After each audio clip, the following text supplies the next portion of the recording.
भारत की पिछली 10,000 वर्ष पुरानी और जागृत अध्यात्म परंपरा में दार्शनिकों, सन्यासियों, सिद्ध महात्माओं की कोई कमी नहीं रही। इस परंपरा में भिन्न भिन्न मार्ग के लोग रहे।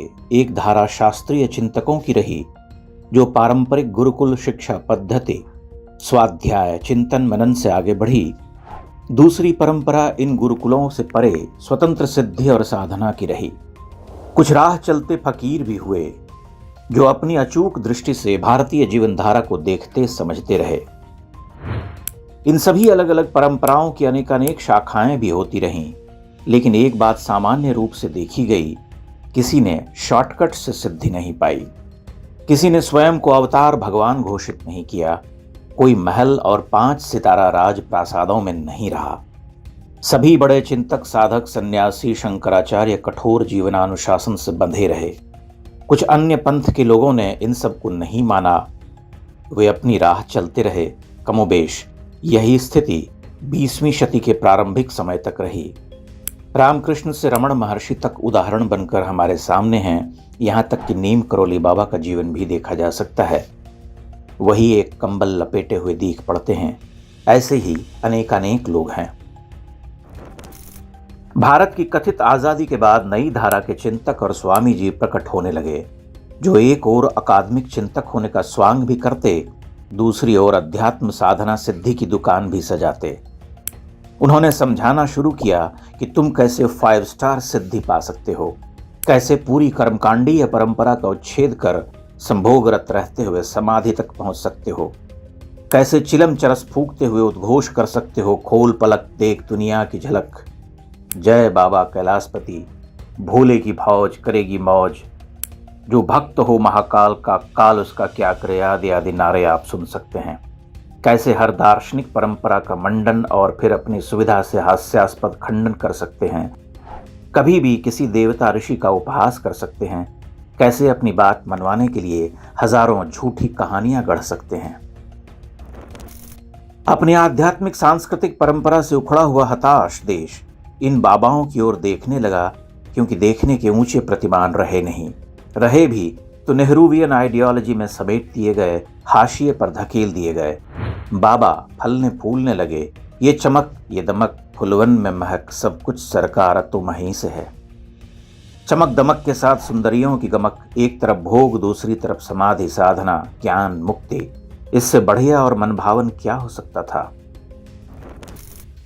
बड़े बड़े लोग, पैसे वाले लोग पहुंचने लगे, समाधियां होने लगीं, संभोग चलता रहा। बीच बीच में बाबा जी हर तरह के प्रवचन करते रहे। उनके पास भ्रमित समाज को और भरमाने की बुद्धि थी, और भ्रमित समाज के पास उस परम सिद्धि को प्राप्त करने का साहस कहाँ था।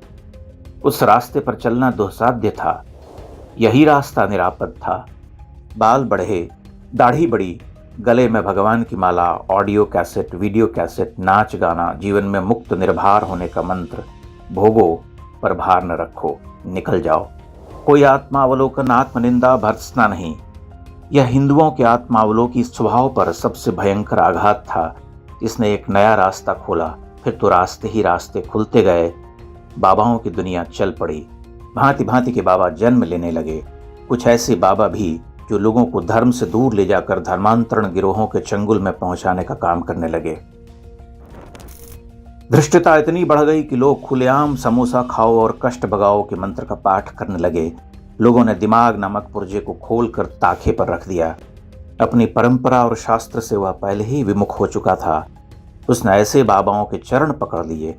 हर जाति, हर बिरादरी का ब्रह्मांड ज्ञाता प्रकट होने लगा।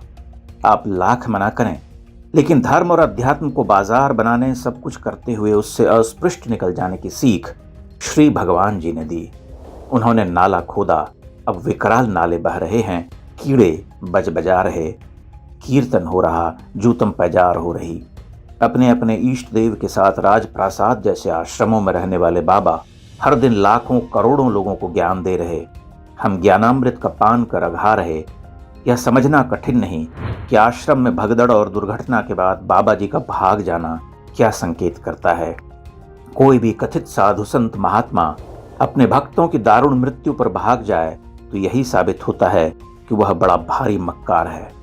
दुर्भाग्य से बड़ी संख्या में हिंदू समाज ऐसे ही प्रचंड बदमाश, संदिग्ध किस्म के घृणित अय्याश बाबाओं की शरण में है।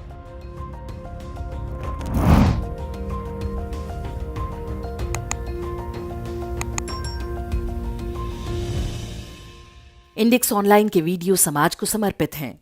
आप इनको डाउनलोड करके जैसे चाहे वैसे प्रयोग कर सकते हैं। चाहे तो आप हमारे टेलीग्राम चैनल से जुड़ सकते हैं। वहां सारे नए पुराने वीडियो आपको मिल जाएंगे। हमारे सोशल मीडिया लिंक हर वीडियो के डिस्क्रिप्शन में होते हैं। हमारा एकमात्र उद्देश्य हिंदू समाज को जागृत और एकजुट करना है। इसमें सहभागी बने। धन्यवाद।